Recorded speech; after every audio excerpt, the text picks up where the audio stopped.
다 같이 읽어봅시다. 자기 확신으로 가득 찬 사람들. 여러분, 오늘 말씀 한번 잘 들어보십시오. 자기 확신으로 가득 찬 사람들이 어떤 사람일까? 누구일까? 자, 제가 우리 한 2주간 사도행전을 쉬었기 때문에 제가 좀 정리하면서 좀 말씀드릴게요. 말씀을 정리해 드릴게요. 바울이 1차, 2차, 3차 전도여행을 마치고 드디어 예루살렘으로 갑니다. 바울이 예루살렘에 왔더니 큰 소동이 일어납니다. 왜 소동이 일어나느냐?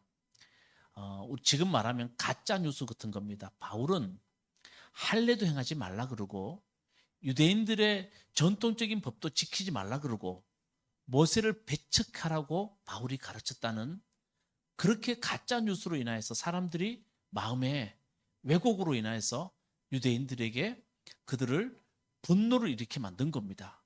그래서 유대인들이 소동을 일으키는 겁니다.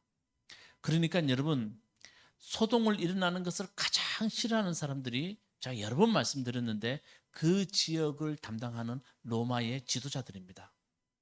천부장입니다. 바울을 잡아서 병영 안으로 끌어들어갑니다. 그때 사람들이 소리 지릅니다. 그 자를 없애버리라. 유대인들이 소동을 일으키면서 그 자를 없애버리라 소리 지릅니다. 그래서 병영 안으로 끌어들어갈 때에 바울이 천부장에게 이렇게 말합니다. 나는 길리기아 다소 출신으로 유대 사람으로 그 유명한 도시의 시민입니다. 저 사람들에게 내가 한마디 말을 하게 허락하여 주십시오. 라고 바울이 말합니다. 그 천부장이 그럼 한마디 하세요. 병영 안으로 끌려 들어가기 전에 그럼 당신이 한마디 하고 싶은 말이 있다면 한마디 하세요. 그때 바울이 손짓을 합니다. 그랬더니 큰 소동을 일으키는 유대인들이 잠깐 소동 멈춥니다. 그리고 바울은 히브리 말로, 다시 말하면 유대인들의 정통적인, 그 당시만 해도 유대인들 중에서는 히브리 말을 그렇게 능통하게 하는 사람이 많지 않습니다. 그런데 바울은 히브리 말로 말을 합니다. 그래서 이렇게 말을 합니다. 우리 22장에 3절에 보면 이렇게 되어 있습니다. 아니, 앞으로 안 보셔도 됩니다. 나는 유대 사람입니다. 나는 길리기아 다소에서 태어나서 이 도시 예루살렘에서 자랐고 가말리엘 선생님의 문화에서 우리 조상의 율법을 엄격한 방식을 따라 교육을 받았습니다. 이렇게 말합니다. 22장 3절에 나옵니다. 자, 나는 어떤 사람이라고요? 유대 사람입니다. 동질감을 나타내죠. 여러분 유대 사람이라면 나도 유대 사람입니다. 그런데 나는 예루살렘에서 자랐고 가말리엘 문화에서 내가 엄격하게 율법의 교육을 받았습니다. 자, 여러분 유대 사람이라면 이 말을 듣는 순간에 다 알아차립니다. 예루살렘에 자랐다는 말도 이들에게는 다 알아차리는 말입니다.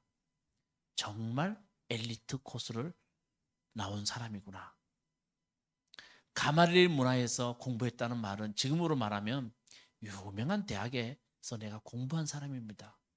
거기서 율법 배운 사람입니다. 그러니까 바울은 유대 사람들이 함부로 대할 수 없는 사람이라는 것을 바울이 먼저 말합니다. 그러면서 이렇게 말합니다. 하나님께 나는 열정적인 사람이었습니다. 나는 이 도를 따르는 사람들을 박해하여 죽이기까지 하였고, 여기서 이 도는 예수 믿는 사람을 말합니다. 나는 율법을 참 철저히 지켜서 열정적인 사람이었는데 예수 믿는 사람들을 나는 죽기까지 하였고 남자든 여자든 가리지 않고 묶어서 감옥에 넣었습니다. 라고 말을 합니다. 그랬더니 유대 사람들이 더 조용할 수밖에 없는 거예요. 아니, 지금 우리가 소리 지르고 저자를 죽이라는 사람이 저런 사람이었나? 대단히 자기들이 존경할 사람인 거예요. 근데 바울이 이렇게 말합니다. 그런데 나는 예수를 만난 사람입니다. 라고 이제 자기를 변명하면서 자기가 예수 만난 체험을 이야기해 줍니다. 그게 사도행전 9장의 말을 바울이 다시 들려줍니다. 자, 나는 예수 믿는 사람을 잡아 죽이려고 다마스쿠스로 가다가 하나님이 큰 빛으로 나를 만나 주셨습니다. 여러분, 여기서 큰 빛이란 말이 무슨 말입니까? 보지 못했던 나를 제대로 보게 해주셨습니다는 말이에요. 지금까지 내 삶은 보지 못했습니다. 내가 그렇게 열정적이고 유대인이었지만 나는 보지 못했습니다. 그 말이 은유적인 표현이에요. 그리고 바울은 큰 빛을 보는 순간에 자기 눈은 어떻게 됐습니까? 감겼어요. 보지 못하게 됐어요. 아나니아라는 사람을 만나서 안수받기까지 그는 큰 빛으로 인하여서 오히려 보지를 못해요. 이게 무슨 뜻입니까? 내 자신의 삶을 돌아보는 시간을 가졌습니다라는 또 은유적 표현이에요. 빛이 나에게 왔을 때 제대로 보게 되었고 나는 눈을 감겼다는 말은 내 자신을 깊이 돌아보는 시간을 가졌습니다.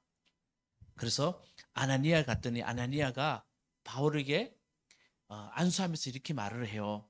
형제 사울이여 눈을 뜨시오 하고 나에게 말하였다. 그 순간 나는 시력을 회복하였다. 그리고 아나니아가 내게 말하였다. 우리 조상의 하나님께서 당신을 택하셔서 자기의 뜻을 알게 하시고 그 의로운 분을 보게 하시고 그분의 입에서 나오는 음성을 듣게 하셨습니다. 아멘. 지금 여러분 이해하고 계세요?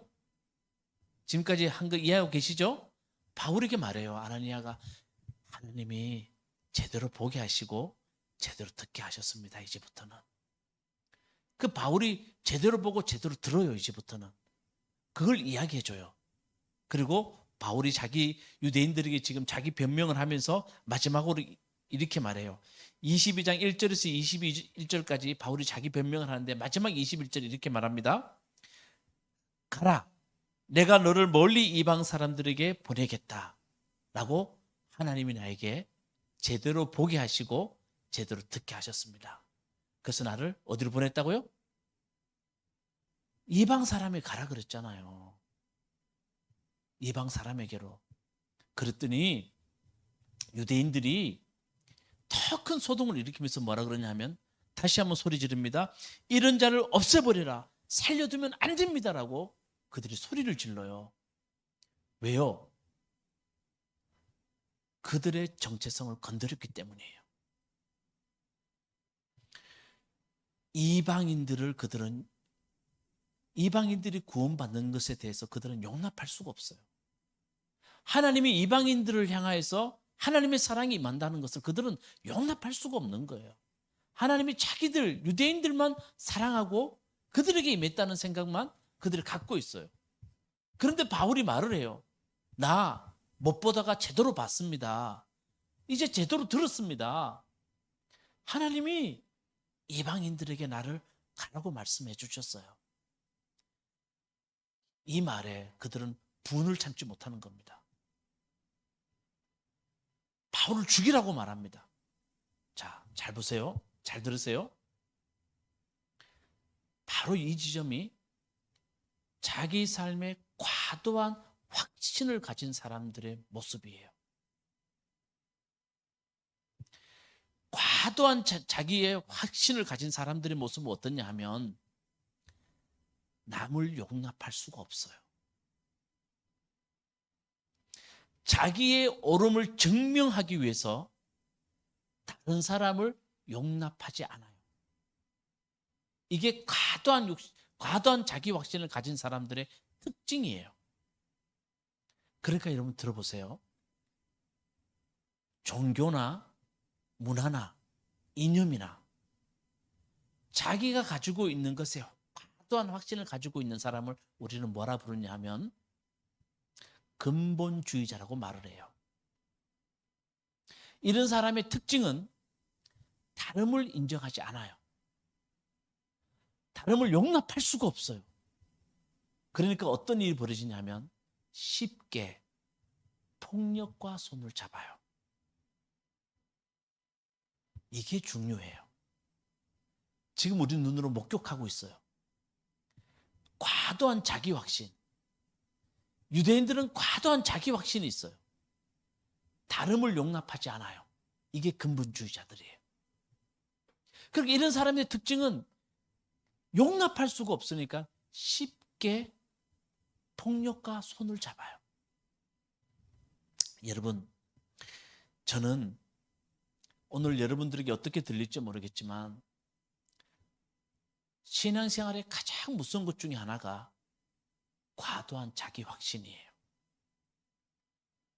마치 유대인들처럼 과도한 자기 확신을 가진 게 신앙생활에 가장 무서워요. 마치 제어 장치가 풀린 기차와 같아요. 인류사에서 여러분 가만히 보세요. 인류사에서 많은 사람들을 죽이고 폭력을 가한 사람들이 어떤 사람이냐 하면 종교적으로 과도한 자기 확신이 있었던 사람, 자기 신념에 너무나 과도한 확신을 가진 사람들이 다 그 중심에 서 있었어요. 절대 용납하지 않아요. 근데 여러분, 우리는 정말 잘 들어야 돼요. 따라합시다. 인간은 유한하다. 인간은 뭐하다고요? 유한해요. 여러분, 같이 사는 사람의 마음도 우리는 확신을 가질 수가 없어요. 그런데 여러분, 유한한 인간이 무한한 하나님을 어떻게 다 압니까? 어떻게 진리를 자기 혼자 다 소유합니까? 여러분, 과도한 확신을 갖고 있는 사람의 특징은 자기가 그 모든 하나님을 다 아는 것처럼 이야기해요. 우리 욥기 보잖아, 욥기. 욥의 친구들은 하나님을 다 아는 것처럼 이야기를 해요. 그럼 욥에게 어떻게 합니까? 고난을 줘요. 고통을 가해요. 자기가 하나님 다 아니까. 그래서 저는 이렇게 생각해요. 과도한 자기 확신을 갖고 있는 사람들은 하나님의 길을 막아요. 되게 믿음 좋은 것 같은데 하나님이 하시는 일을 막아요. 확신이란 말에 좀 반대말이 뭐 있나 보면 따라합시다. 회의가 있어요. 저는 당신 신앙생활에 나는 신앙생활에 회의가 옵니다 라는 말을 좀 우리는 지금까지 부정적인 언어로 들었어요. 그래서 저는 회의란 말 좀 쓰지 말고 이렇게 썼으면 좋겠어요. 따라합시다. 점검. 여러분, 우리의 신앙이 회의를 갖는다는 말을 우리가 참 나쁜 말로 생각하는데 그 말을 이렇게 생각하면 돼요.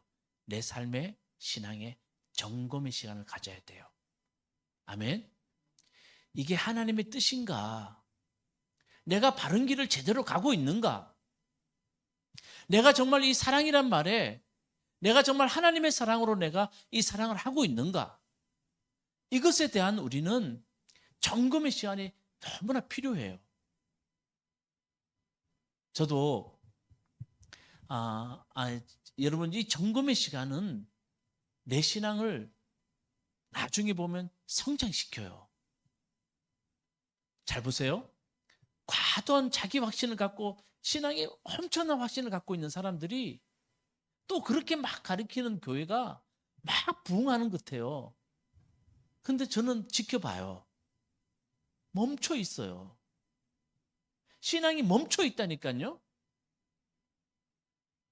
근데 자기 점검하는 사람은 끊임 계속해서 질문하고 점검하는 사람은 그 신앙이 성장해요. 돌아보면 저도 그 경험을 했어요. 신학교 때 신학교 갔어요. 저는 신학교에서는 믿음에다 플러스 믿음을 주는 줄 알았어요. 그래서 신학교 가면 내 믿음이 되게 좋아질 줄 알았어요. 근데 신학교 가서 내 믿음은 바닥에 떨어졌어요. 왠 줄 아세요? 자꾸 점검하게 하는 거예요. 가장 나를 힘들게 했던 게 나는 성경을 문자적으로 믿었어요. 근데 그게 아니라는 거예요. 여러분, 새로운 건물을 세우려면 여기를 무너뜨려야 돼요. 그 자리에 있는 것들을 무너뜨려야 돼요. 그러지 않으면 어떻게 새로운 건물을 세웁니까? 근데 저는 그때 알았어요. 참 너무 나를 힘들게 했는데 나중 되니까 문자보다 더 중요한 건 하나님이 주시는 의미였어요. 이 말씀을 왜 했는지에 대해서 의미였어요. 그걸 아니까 내 믿음이 더 하나님 앞에 커지는 걸 느꼈어요. 우리가 똑같아요.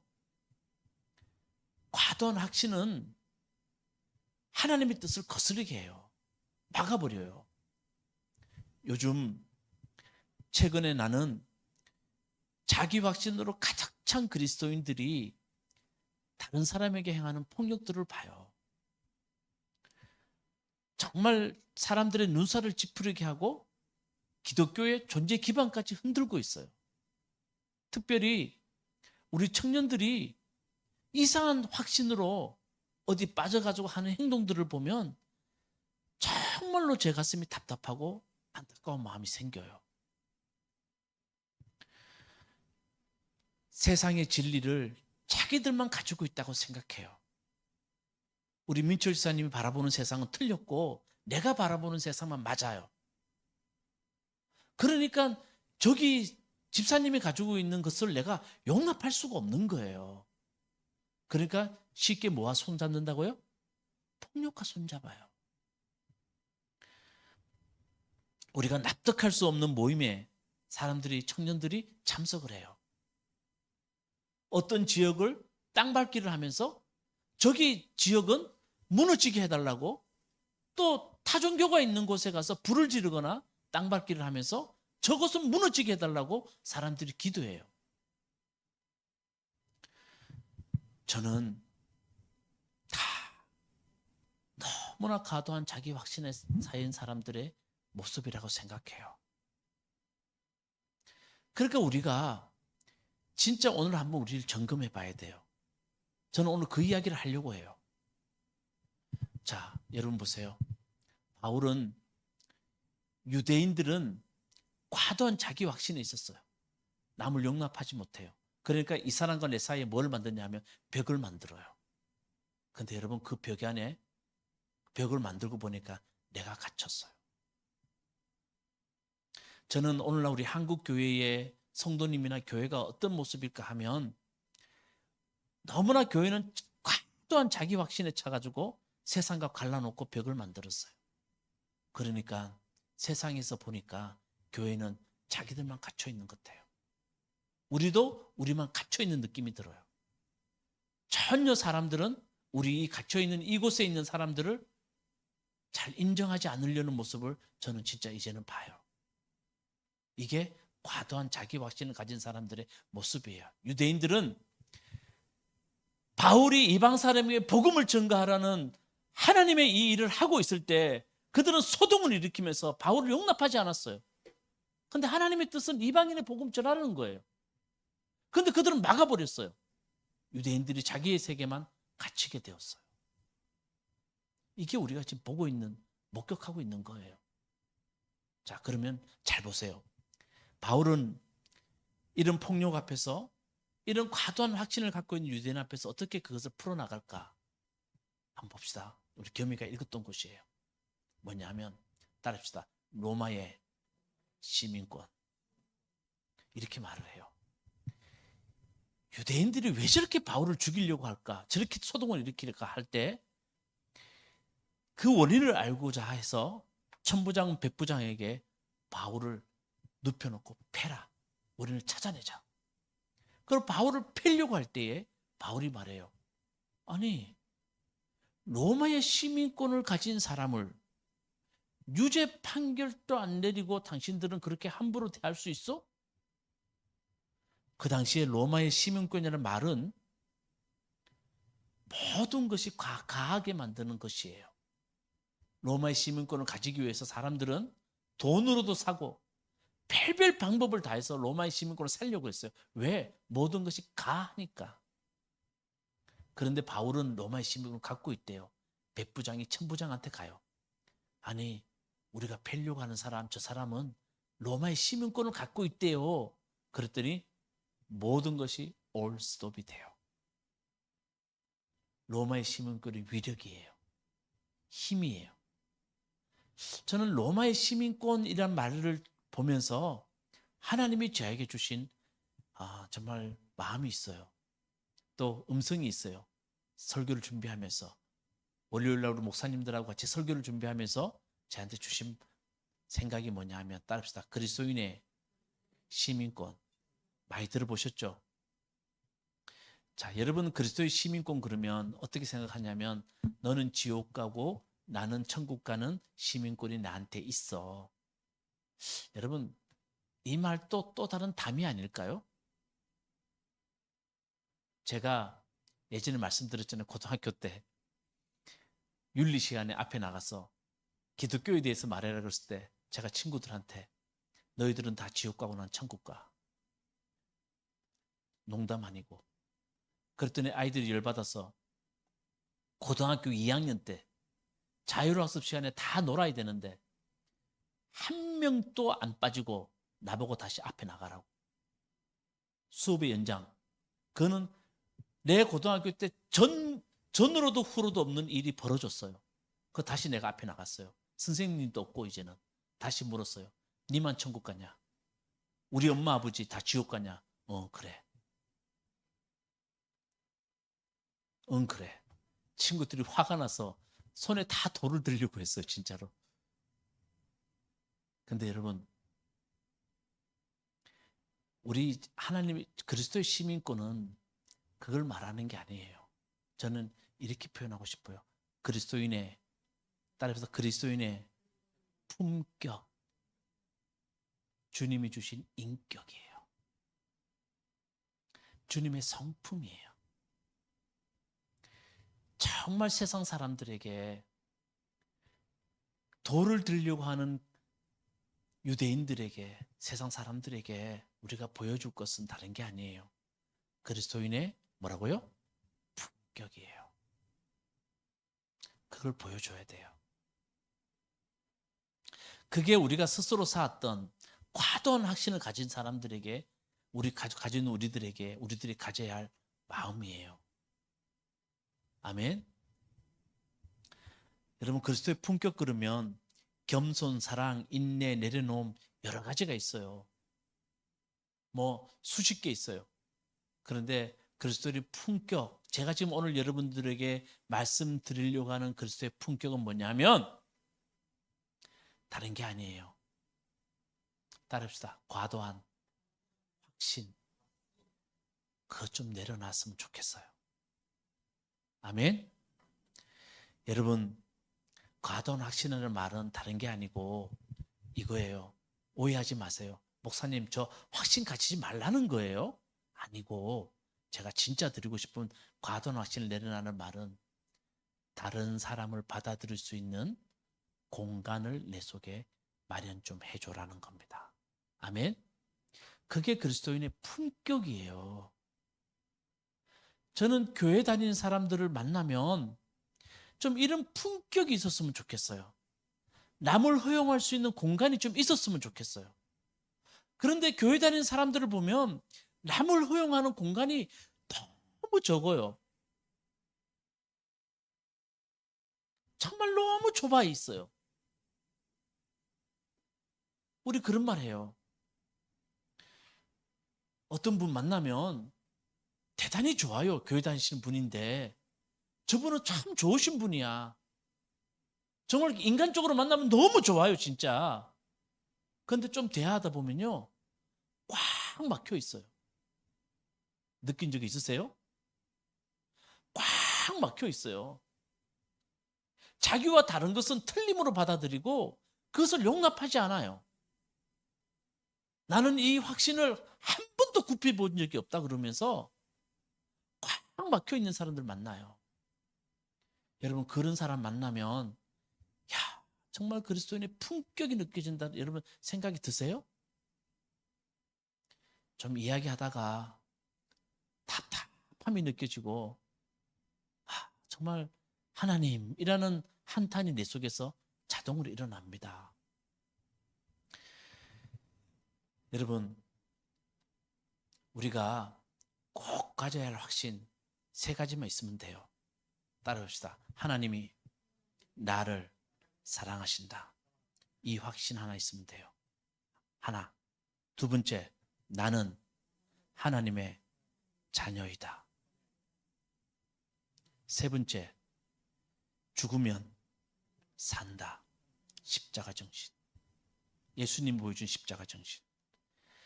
우리는 이 세 가지 확신만 있으면 돼요. 그리고 나머지는 조금 내려놓읍시다. 남을 받아들이고 타인의 이야기를 들어주고 그 사람의 생각을 들어줄 수 있는 마음을 좀 가졌으면 좋겠어요.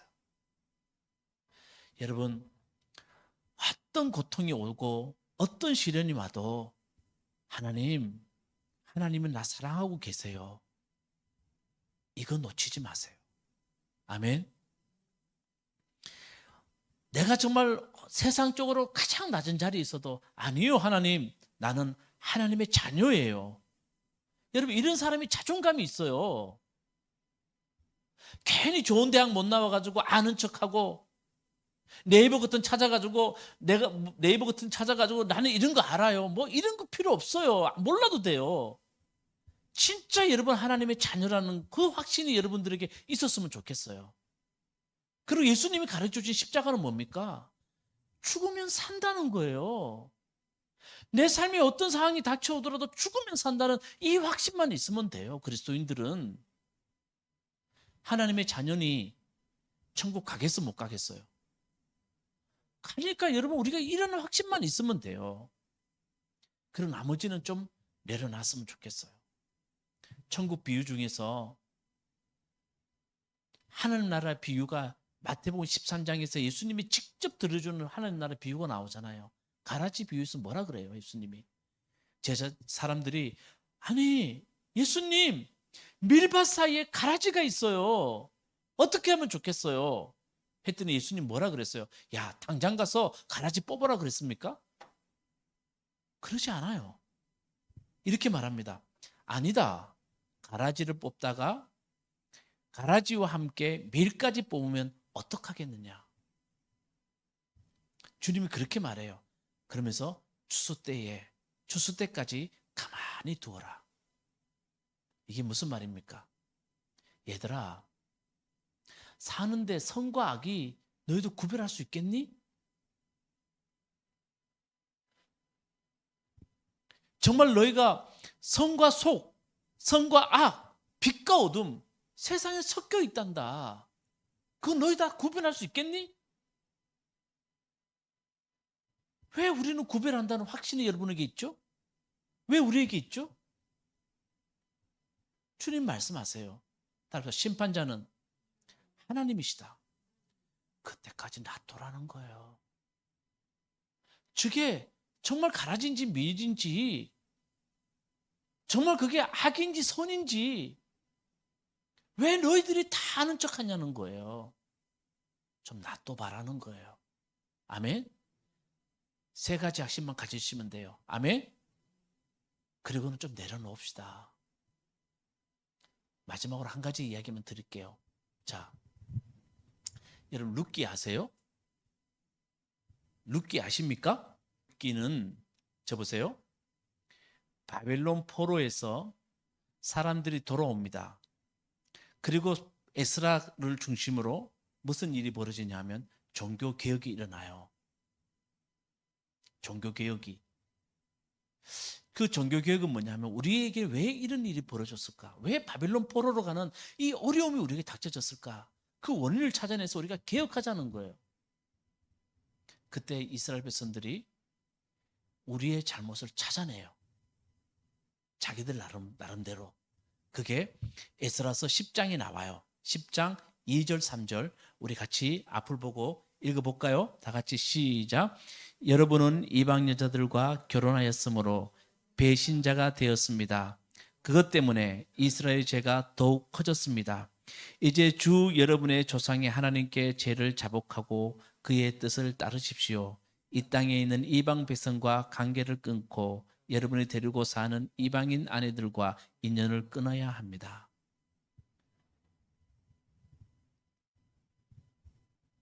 동의되세요? 그냥 냉정하게 한번 읽어보세요. 동의되세요?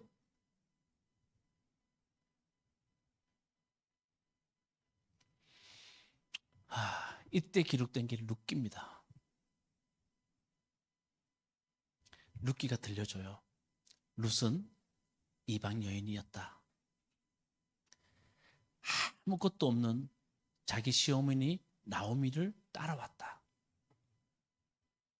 그리고 룻은 유대 남자인 보아스와 결혼했다.